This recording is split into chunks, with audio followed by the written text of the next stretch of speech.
मैं सम्राट चौधरी ईश्वर की शपथ लेता हूं।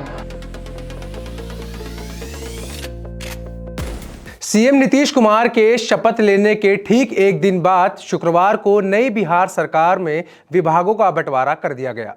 सबसे बड़ा बदलाव यह है कि राज्य का सबसे अहम मंत्रालय यानी गृह मंत्रालय अब डिप्टी सीएम सम्राट चौधरी को दे दिया गया है।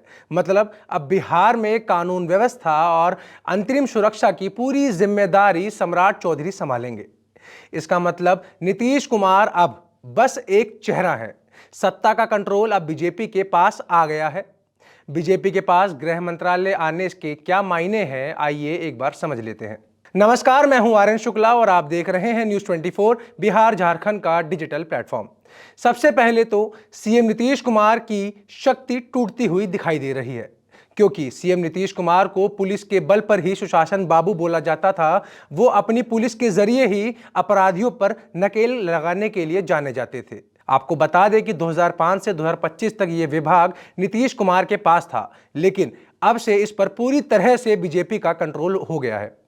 इसी के साथ बिहार में आईपीएस, डीएसपी और थानेदारों की पोस्टिंग भी असली राजनीतिक ताकत तय करती है। पहले यह शक्ति सीएम नीतीश कुमार के पास थी, लेकिन अब यह पूरी कमान बीजेपी के सम्राट चौधरी के हाथों में आ गई है।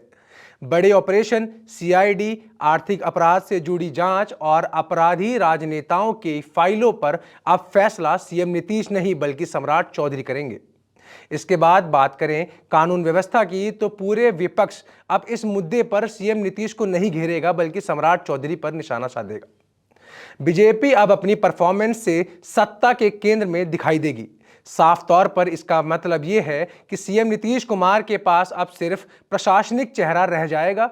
वो सीएम तो हैं, लेकिन शक्ति संतुलन अब बदल गया है।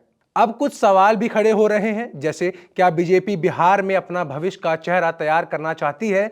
तो इसका जवाब है गृह विभाग जैसे बड़ा मंत्रालय एक ऐसे नेता को दिया जाता है जो कि भविष्य में सीएम का फेस बन सकता हो, और सम्राट चौधरी बीजेपी के लिए उसी प्रोफाइल में फिट बैठते हैं।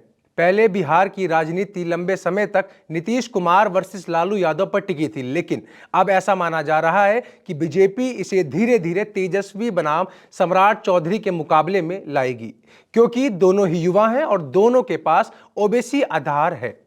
अब बिहार की राजनीति में बड़ा बदलाव साफ दिखाई दे रहा है।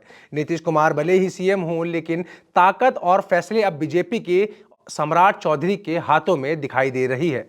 अब बड़ा सवाल यही है, क्या सम्राट चौधरी बीजेपी के नए बड़े चेहरे बनकर उभरेंगे, और साथ ही क्या बिहार की राजनीति एक नए मुकाबले की तरफ बढ़ रही है?